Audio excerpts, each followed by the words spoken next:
ঈদের তুমুল আনন্দ ও প্রবল ব্যস্ততা শেষে পুরো বাংলাদেশই তখন ঘুমে।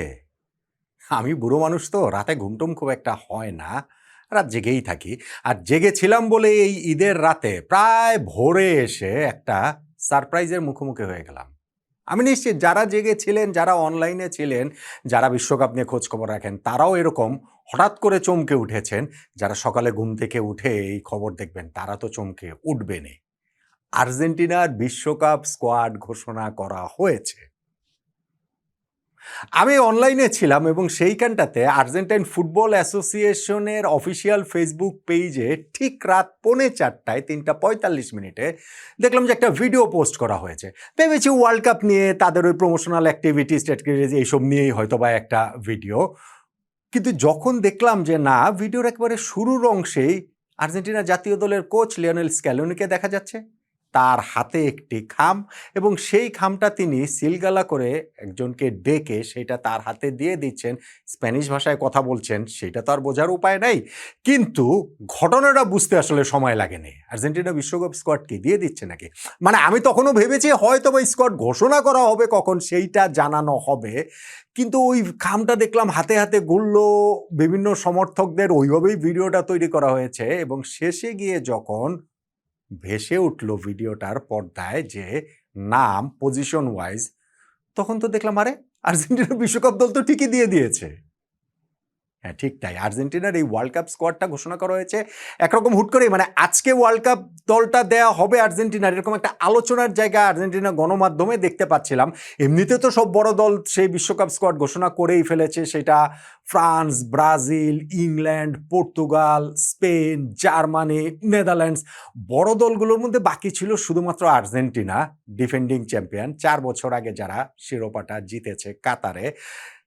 এবং তারা দলটা কিভাবে তৈরি করছে, গত কয়েকদিনের মিডিয়ার খবর দেখছিলাম যে না, 6টা ভিন্ন দল থেকে একটা দল তৈরি হচ্ছে। ওই আর্জেন্টিনা কোচিং স্টাফের সবার কাছ থেকেই হচ্ছে গিয়ে স্কোয়াড নিচ্ছেন মূল কোচ স্ক্যালোনি। ফাইনাল কলটা তারই অবভিয়াসলি। কি একই সঙ্গে ওই কালকেও একটা নিউজ দেখছিলাম যে 2-1টা জায়গা নিয়ে এখনো পুরোপুরি ডিসাইডেড না।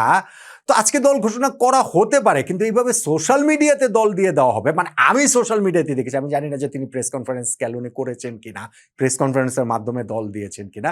যাই হোক, যেই দলটা দেওয়া হয়েছে সেই দলটাতে কারা আছেন কারা নেই, চমক আছে কতটা, বিতর্কের সুযোগ আছে কতটা।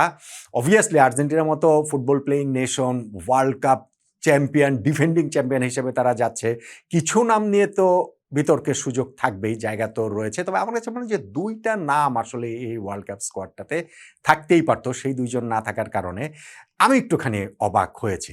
হ্যাঁ, না না, সেই 2জনের মধ্যে আবার আনহেল ডি মারিয়া নাই। আনহেল ডি মারিয়া আর্জেন্টিনার ওয়ার্ল্ড কাপ স্কোয়াডের কোথাও নাই, থাকার কোনো কারণও নাই।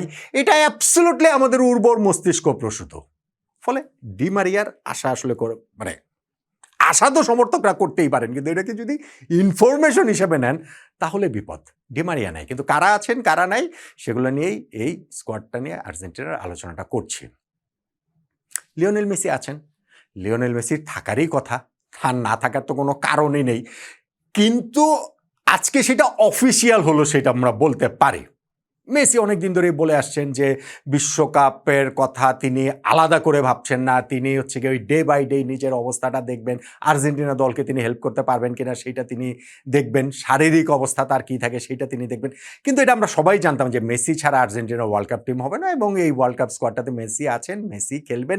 ওই তার একটা ছোট ইনজুরি সমস্যাও না, একটা ফ্যাটিকজনিত সমস্যার জায়গা তৈরি হয়েছে, কিন্তু ওই আর্জেন্টিনার হয়ে ওয়ার্ল্ড কাপের শুরু থেকে মেসিকে দেখাই যাবে।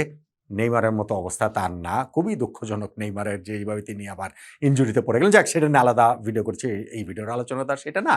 সো মেসি রয়েছেন, তার প্রতিদ্বন্দ্বী ক্রিশ্চিয়ানো রোনালদো যেমন এইবার 6ষ্ঠ বিশ্বকাপ খেলতে যাচ্ছেন, পর্তুগালের ওয়ার্ল্ড কাপ স্কোয়াডে তার নাম ঘোষণা করা হওয়ার পর সেটা যেহেতু হেডলাইন হয়েছে, সো মেসিও 6ষ্ঠ বিশ্বকাপ খেলতে যাচ্ছেন। ওইটা জাস্ট শুধু হচ্ছে একটু বলার জন্যই বলে দিলাম। স্কোয়াডটা আর্জেন্টিনা কেমন হচ্ছে আমি পজিশন ধরে ধরে যদি একটুখানি বলি, ধরুন গোলকিপিং পজিশন নিয়ে বিতর্কের কিছু নাই, আলোচনারও খুব একটা কিছু নাই।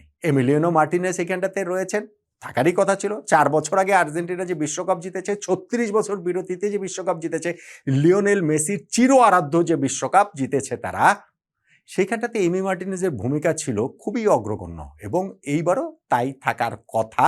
ফার্স্ট 11-এ তো তিনি অবশ্যই খেলবেন এবং তার ডেপুটি হিসাবে এইখানে রুলো এবং মুসি, মুসি এই দুই মানে মুসো এবং রুলি এই দুইজনের থাকার কথা ছিল, এই দুইজনই রয়েছেন। এই জায়গাটাতে খুব একটা আলোচনার কিছু নেই। কিন্তু ডিফেন্স আলোচনার জায়গা আছে, বিতর্কেরও জায়গা আছে এবং এইখানটাতে মার্কোস আকুনা, স্পেশালি সেনেসি নিজেকে আসলে আনলাকি ভাবতেই পারেন। আর্জেন্টিনা তাদের ডিফেন্ডার নিয়েছেন স্কোয়াডে লিওনেল স্কেলোনি 8 জন। এইটা আমার একটা প্রথম কোয়েশ্চেনের জায়গা। ওয়ার্ল্ড কাপ স্কোয়াড যদি আপনি দেখেন বেশিরভাগ দলেরই কিন্তু ডিফেন্সে তারা 9 জন নিয়েছেন, সেন্ট্রাল ডিফেন্সেই 5 জন নিয়েছেন, এরকম দল সংখ্যা অনেক রয়েছে। ওয়ার্ল্ড কাপ স্কোয়াড যেহেতু এখন 23 জন থেকে 26 জন, 3টা এক্সট্রা স্পট রয়েছে, সেই জায়গাটাতে একটা এক্সট্রা ডিফেন্ডার নিয়ে যাওয়াটা কথাই। 23 জনে যখন স্কোয়াড হতো তখনই ডিফেন্সে 8 জন থাকাটা এক ধরনের অবধারিত ছিল, প্রত্যেকটা পজিশনের একটা বিকল্প ধরে। কিন্তু এইখানটাতে 8 জন ডিফেন্ডারই আর্জেন্টিনা নিল, 9 নাম্বার জন নিল না। সেইখানটাতে সেন্ট্রাল ডিফেন্সে যে 4 জন নেওয়া হয়েছে, Lisandro Martinez, Cristian Romero, Otamendi এবং বালের্দি। তার মধ্যে প্রথম 2 জন লিচা এবং রোমেরো তারাই ফার্স্ট 11 খেলবেন। রোমেরো একটা ইনজুরি সমস্যা ছিল, কিন্তু তিনি তো থাকবেনই, বা মানে ওয়ার্ল্ড কাপের আগে ওই ইনজুরি থেকে সেরে ওঠারই তার কথা, ওই শিডিউল অনুযায়ী রয়েছেন। সো লিচা এবং রোমেরোর পার্টনারশিপ, ব্যাকআপ হিসাবে বালের্দি এবং ওতামেন্দি রয়েছেন। কিন্তু মার্কোস সেনেসিকে নেওয়া হয়নি। ইংলিশ প্রিমিয়ার লিগের ক্লাব বোর্নমাউথে এই সিজনটা তার দুর্দান্ত কেটেছে। বোর্নমাউথও এই সিজনটা খুব ভালো খেলেছেন এবং সেইখানটাতে সেনেসির রোলটা খুবই গুরুত্বপূর্ণ ছিল এবং আর্জেন্টিনার ওয়ার্ল্ড কাপ স্কোয়াডে তিনি থাকবেন ওইটা একরকম নিশ্চিত বলেই ধরে নেওয়া হয়েছিল। কিন্তু ফাইনালে গিয়ে তাকে রাখা হলো না, হয়তো একটা ডিফেন্ডার কম নেওয়ার কারণে। এইটা আসলে একটুখানি ডিবেটেবল বলে আমার কাছে মনে হয়। আর তাদের যে সাইড ব্যাক 2 সাইডে, এইখানটাতে গত 4 বছর আগের কাতার ওয়ার্ল্ড কাপে খেলা সেই মন্তিয়েল, মলিনা, তাগলিয়াফিকো, তারা তো এখানটাতে রয়েছেনই।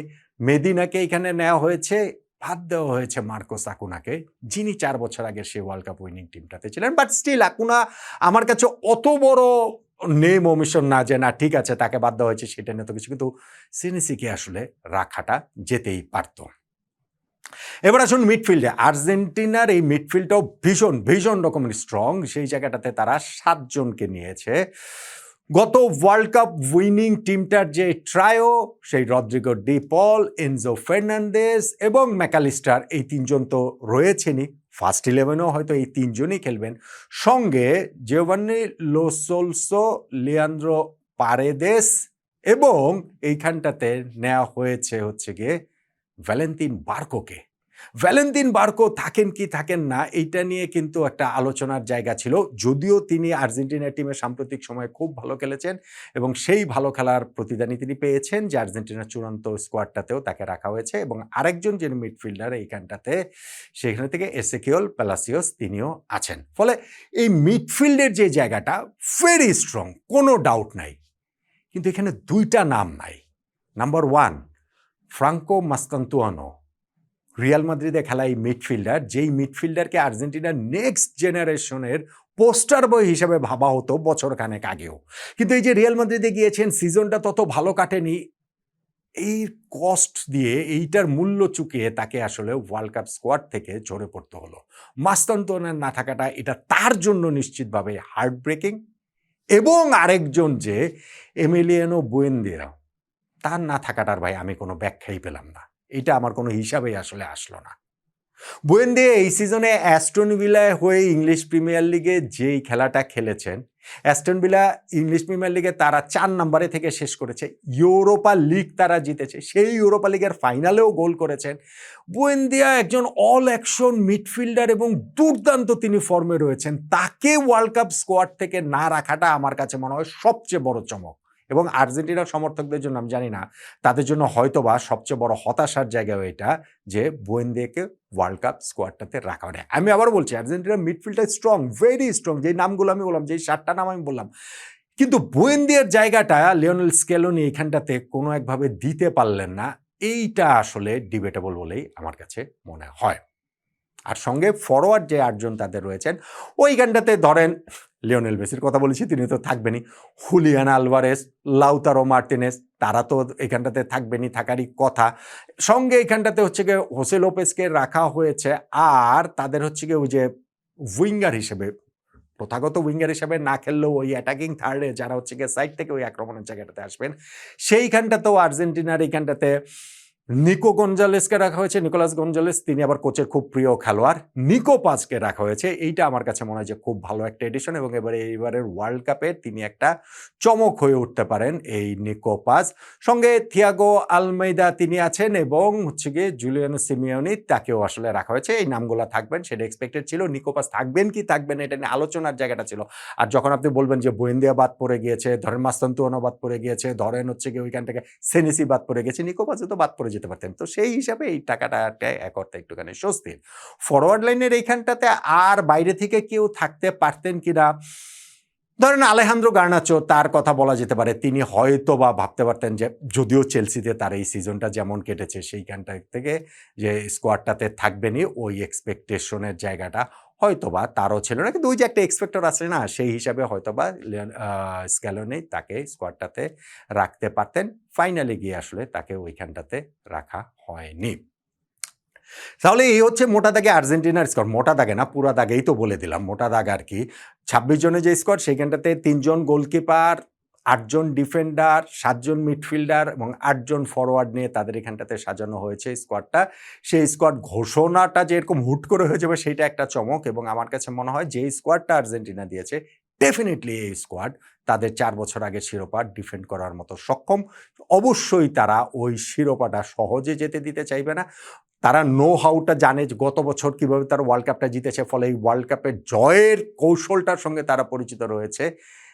আর্জেন্টিনার কাছ থেকে বিশ্বকাপ নিয়ে যাওয়া অন্য কোনো দলের, যত বড় দলই হোক না কেন, বা আরও আর যত বড় বড় নামই থাকুক না কেন, আর্জেন্টিনার কাছ থেকে, এই আর্জেন্টিনার কাছ থেকে বিশ্বকাপটা নিয়ে যাওয়াটা কারোর জন্যই সহজ হবে না। যদিও লিওনেল স্ক্যালোনি যে স্কোয়াডটা ঘোষণা করেছেন, সেইখানে ওই যে একটা, দুইটা, তিনটা জায়গা নিয়ে একটু আলোচনার, একটু বিতর্কের সুযোগ থেকেই যাচ্ছে। কেমন লাগলো আপনার কাছে আর্জেন্টিনার এই ওয়ার্ল্ড কাপ স্কোয়াড? স্ক্যালোনির স্কোয়াডটা কি একেবারে ঠিকঠাক আছে কিনা? আর আমার যে আর্গুমেন্টগুলো রয়েছে সেগুলো সম্পর্কেও আপনার মতামতটা জানাতে পারেন।